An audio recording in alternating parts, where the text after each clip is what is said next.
তার জন্য অসংখ্য ধন্যবাদ। প্রথমে জানবো আপনাদের কাছে কেমন আছেন আপনারা? ছোট বাচ্চাদের আওয়াজ বেশি পেলাম, বড় কারোর আওয়াজ আমি পেলাম না। কেমন আছেন আপনারা? আর একটু জোরে শুনি, কেমন আছেন? That's the spirit. আমরা সবাই ভালো আছি, ভালো থাকতে চাই।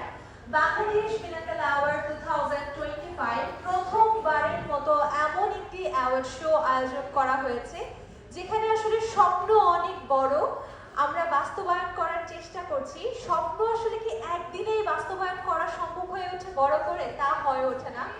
আমরা ছোট ছোট করে আসলে আমাদের স্বপ্নগুলো বাস্তবায়ন করতে চাই। তার জন্য আসলে আমাদের আজকে এই বাংলাদেশ পিনাকল অ্যাওয়ার্ড 2025 আপনাদের সাথে আছি পুরো সময় জুড়ে আমি তমা রশিদ। এবং আবারও জানাতে চাই অসংখ্য ধন্যবাদ আজকের এই আয়োজনে আসার জন্য। বেশ দূর থেকে আপনারা এসেছেন অনেকে।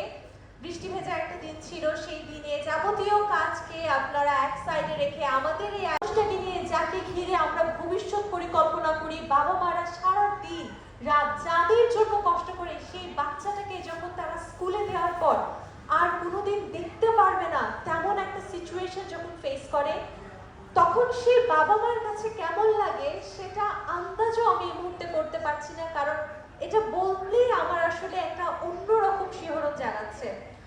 সেদিন মাইলস্টোন ট্র্যাজেডির কথা আমি বলছি, সেদিনের পর আমরা কোনোভাবে এই অনুষ্ঠানটি আর করার মতো মানসিক প্রস্তুতি গ্রহণ করতে পারিনি, যার জন্য আন্তরিকভাবে দুঃখিত। আমরা এই আয়োজনটি 1 মাস পিছিয়েছি এবং মাইলস্টোনের সেই সকল কোমলমতি শিক্ষার্থীদের জন্য আমরা 1 মিনিটের একটি নিরাপত্তা পালন করব মনে রাখতে, কারণ আমরা ভালোবাসি আমাদের দেশকে। আমরা কি ভালোবাসি? আমরা কি জোরে করে এটা বলতে পারবো বাংলাদেশকে ভালোবাসি? আমরা তাহলে বলতে চাই বাংলাদেশকে ভালোবাসি। এত আস্তে আমরা সবাই জোরে করে বলতে চাই, পারবো? বাংলাদেশকে ভালোবাসি। এই যে আমরা বাংলাদেশকে ভালোবাসি। আমরা জাতীয় সঙ্গীতের